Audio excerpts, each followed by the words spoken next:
Meus cumprimentos iniciais a todos aqueles que mais uma vez me dão esta honra de acompanhar as explanações da série Registros sobre Registros.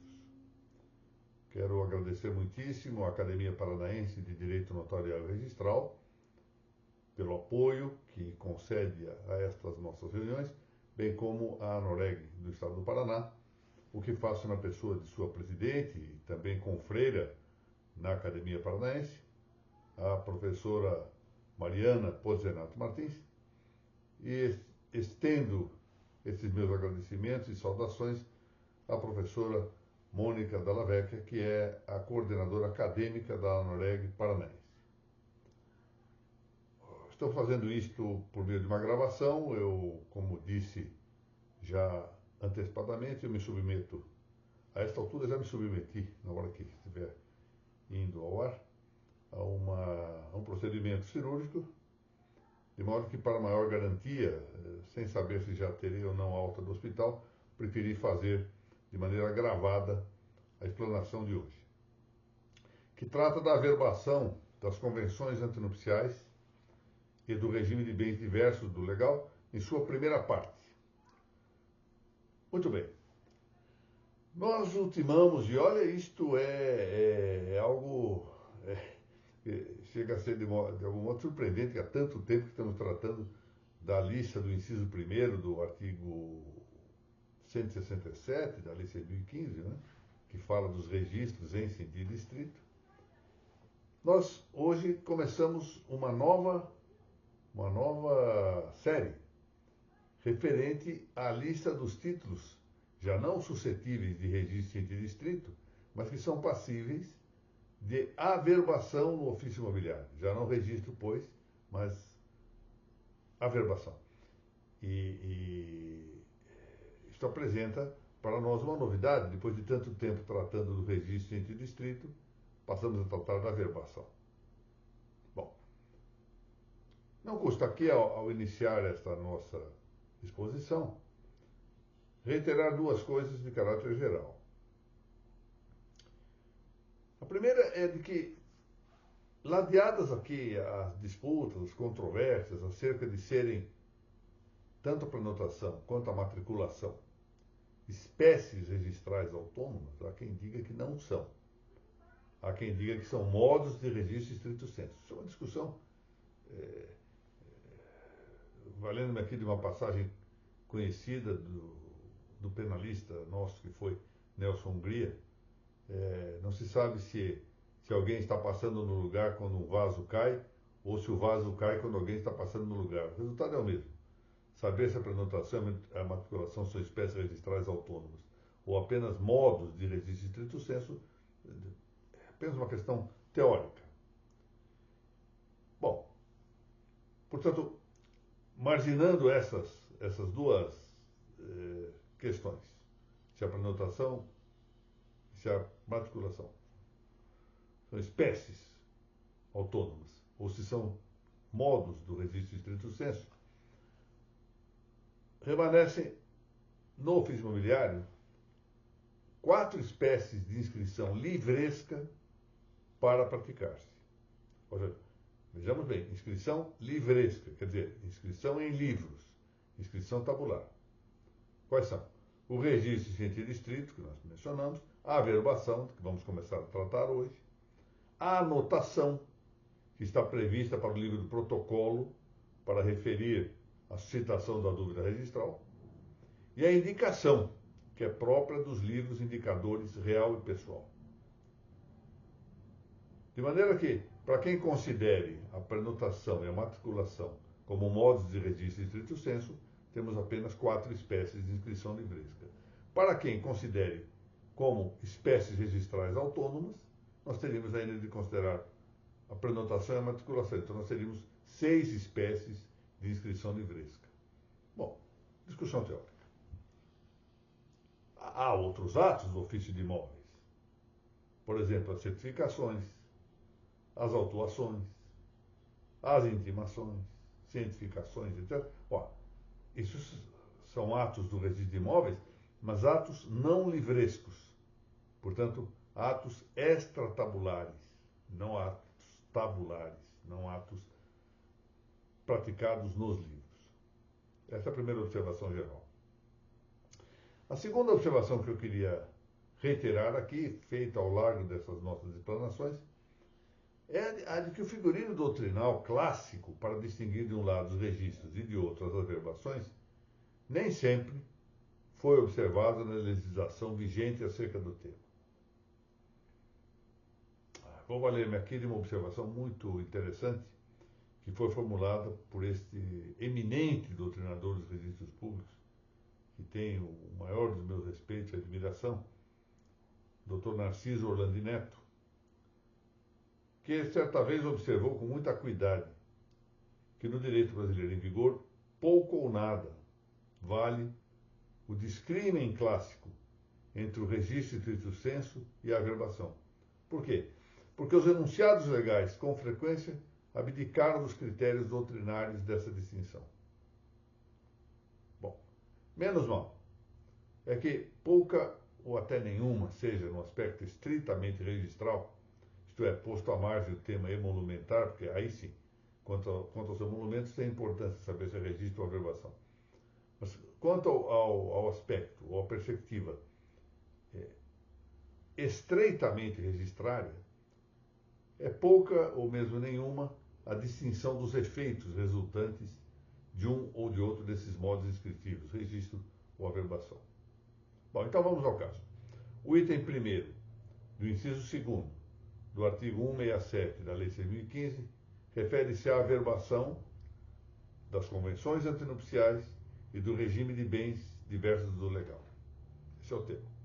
Aí determina que essa averbação se faça nos registros referentes a imóveis ou a direitos reais pertencentes a qualquer dos cônjuges. É interessante que fale nos registros, porque, na verdade, essa averbação não se faz nos registros, mas se faz nas matrículas, ou, quando o caso, nas transcrições, à margem das transcrições. Bom, essa previsão legal, quanto ao averbamento das convenções antinupciais, complementa outra previsão em que nossa atual Lei de Registros Públicos dispõe sobre o registro em sentido estrito das mesmas convenções, que está lá no item 12 do inciso 1º do artigo 167 da Lei de 6.015. Ou seja, no inciso 2º se trata da averbação das convenções. No inciso 1º, lá no item 12, vai tratar-se do registro em sentido estrito das mesmas convenções. As convenções registram-se no livro Registro Auxiliar, que é o livro 3 do ofício predial. Inciso 5º do artigo 178 da Lei de Registros Públicos. Um ofício cuja competência territorial, ou seja, a competência ratione loci, é a do domicílio conjugal, conforme podemos ler no artigo 244 da Lei 6.015. Então, o registro das convenções se faz no livro 3, no cartório que corresponda à circunscrição do domicílio conjugal. Ao passo em que, agora já a averbação das convenções nas matrículas, ou quando o caso há mais das transcrições, mas nas matrículas, se dá no livro 2, e não no livro 3, no livro 2. E diz respeito especificamente a imóveis ou a direitos reais imobiliários próprios de qualquer dos cônjuges, estendendo-se também aos imóveis ou direitos reais imobiliários que sejam adquiridos posteriormente ao casamento. De maneira que a correspondente competência geográfica do registrador não é já a do domicílio conjugal, mas a da localização dos imóveis referenciais. Bom, registra-se a convenção no livro 3, do domicílio conjugal, da circunscrição do domicílio conjugal, e averba-se no livro 2, ou quando o caso no antigo livro das transcrições, agora conforme a competência territorial do registrador referida à localização dos imóveis referenciais. Assim, a competência ou atribuição circunscritiva para o registro estricto sensu das convenções não é a do registrador do local em que se celebra o casamento, nem a daquele em que se localizam os imóveis dos cônjuges. Esse último critério, localização dos imóveis dos cônjuges, serve, sim, para atrair as averbações dos pactos antinupciais no livro 2. Bom, parece provável que as convenções antinupciais podem ou possam abranger pactos sem conteúdo matrimonial. Essa posição, por exemplo, foi sustentada por, entre outros, o saudoso Zeno Veloso e pelo professor Paulo Nader. Então, casos de... é possível, num só título em que haja convenção antinupcial, que se indiquem doações, confissões de dívida, reconhecimento de filho, mandato, entre outros exemplos. Outrora, aqui no Brasil, admitia-se expressamente a chamada sucessão pactícia. Estava prevista no artigo 314 do Código Civil Brasileiro de 1916. Ali se tratava daquelas doações que eram estipuladas, né, nessas convenções pré-nupciais ou antinupciais, para que depois da morte do doador, a estipulação aproveitasse aos filhos do donatário, ainda que o donatário falecesse antes do doador. Bom, essa possibilidade, isso já não está no Código atual, né? Mas a possibilidade de ampliação do objeto das convenções antinupciais para conter outros assuntos, outros negócios, atrai a clássica designação, aliás, isso é de linguagem antiga e muito interessante no direito comparado também, atrai a designação, a denominação das capitulações matrimoniais. As capitulações matrimoniais abarcavam tanto os pactos propriamente referidos ao regime econômico de bens no matrimônio, alguns falam que isso é o que se chama de estipulação matrimonial, quanto, além desses pactos referíveis ao regime econômico, o regime matrimonial de bens, mas também os vários aspectos, os vários negócios alheios dessa finalidade específica. Muito bem. O Código Civil Brasileiro atual, Código 2002, prevê ser lícito aos nubentes, desde que antes de celebrar-se o matrimônio, estipular quanto aos seus bens o que lhes aprouver. Né? Isso é o que está lá no artigo 1639. Caput de 1639.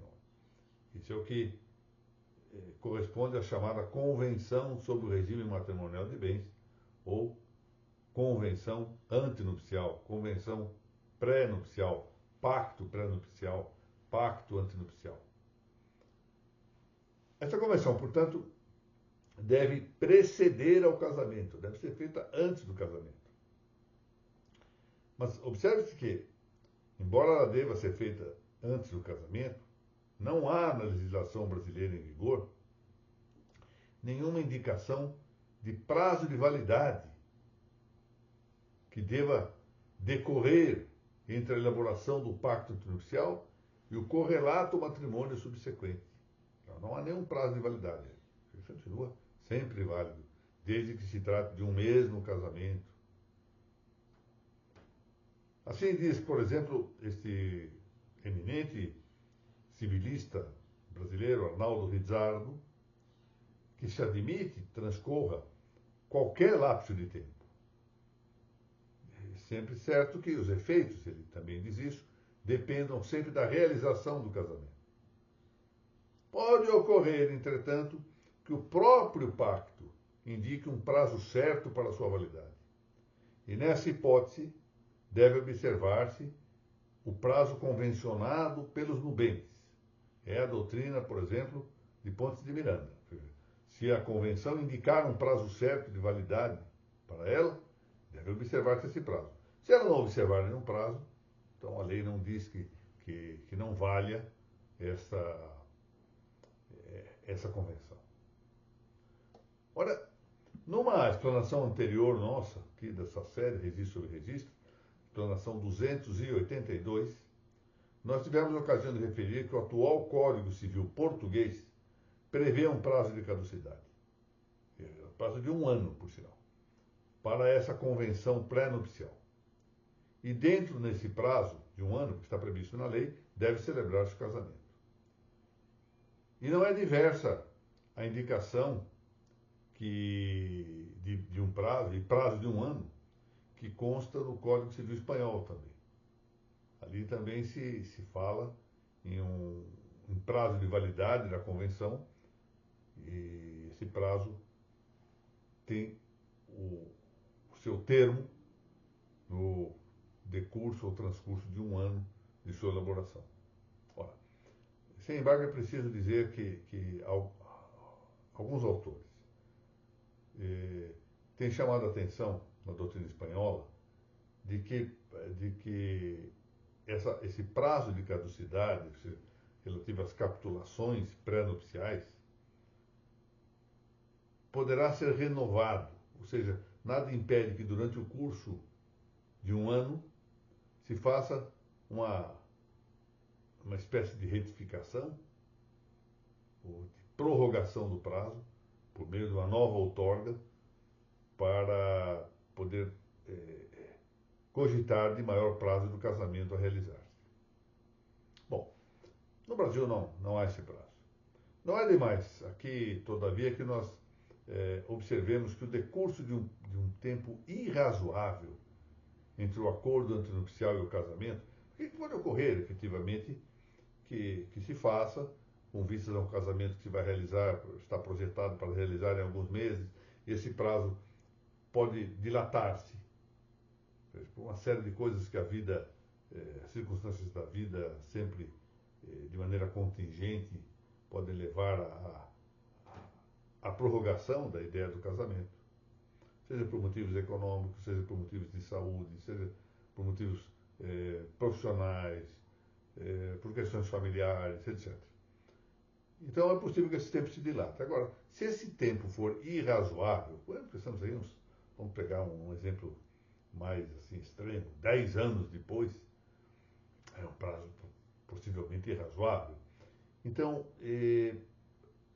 talvez seja possível justificar-se um pleito que declare a nulidade do pacto, a nulidade da convenção. A tese foi sufragada por Pontes de Miranda, Carvalho Santos, Arnaldo Rizzardo. Embora Carvalho Santos, a quem eu estou mencionando, diz que essa nulidade só vai verificar-se quando a intenção das partes de abandonar o projeto de casamento seja certa, o que constitui uma questão de fato entregue à apreciação do julgador.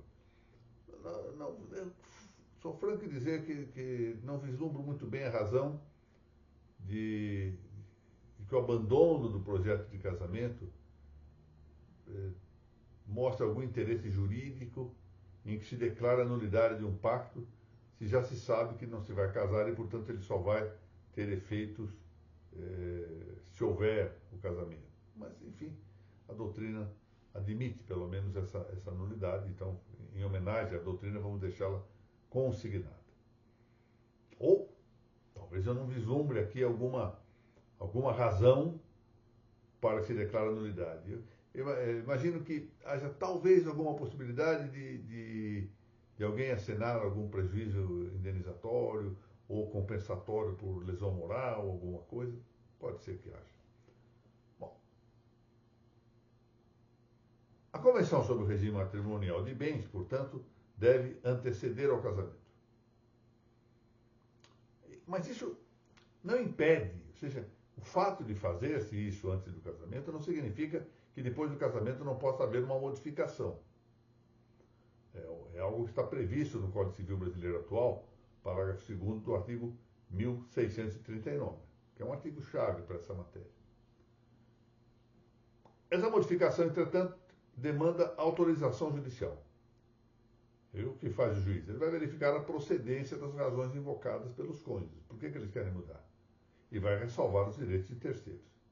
Bom, vamos salientar aqui que se trata de uma decisão que tem caráter autorizador. Isso quer dizer que a sentença, uma vez proferida, não leva necessariamente a seu cumprimento, sua observância. Ou seja, nada impede que, autorizada a mudança, os cônjuges repensem e digam, olha, eu não quero levar essa alteração ao registro. Como ela só vai fazer o mesmo efeito a partir da data da averbação retificatória, não há nenhum prejuízo. E nada impede que as partes também desistam, não vamos alterar nada, estamos casados no regime universal de bens e vamos mudar para separação total. Olha, será que nós queremos mesmo isso? Acho que não queremos. Não vamos. Já pedimos, o juiz autorizou, mas nós não vamos fazer. Por exemplo. Isso é uma hipótese. Portanto, nada é autorizador meramente. Se o regime de bens entre os cônjuges começa a vigorar desde a data do casamento, está no parágrafo 1º do artigo 1639 do Código Civil. A sua modificação, entretanto, só tem eficácia a partir do averbamento do título judicial que autorizou a alteração do regime. De maneira que uma eventual desistência, procrastinação, em observar aquilo que o juiz autorizou, não provoca nenhum efeito. Bom, nós vamos prosseguir na semana que vem na análise desse tema, tratando então dos regimes matrimoniais de bem. Por agora eu quero novamente agradecer a todos aqueles que assistirem a esta nossa gravação e mais uma vez apresentar os meus melhores cumprimentos à Academia Paranaense de Direito Notarial e Registral e à ANOREG do Estado do Paraná. Muito obrigado.